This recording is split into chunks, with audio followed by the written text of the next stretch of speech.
How to make a still image transparent inside Davinci Resolve. This is a still image, it's a PNG file, you can use even a JPG. And to make that one transparent, so that arrow is this one on the timeline, come here to Inspector, Video tab, and down here we have Composite. You can open and close these, and at Composite you have Opacity.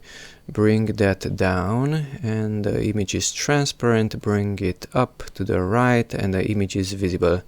So that's how to modify the transparency of a still image inside Davinci Resolve.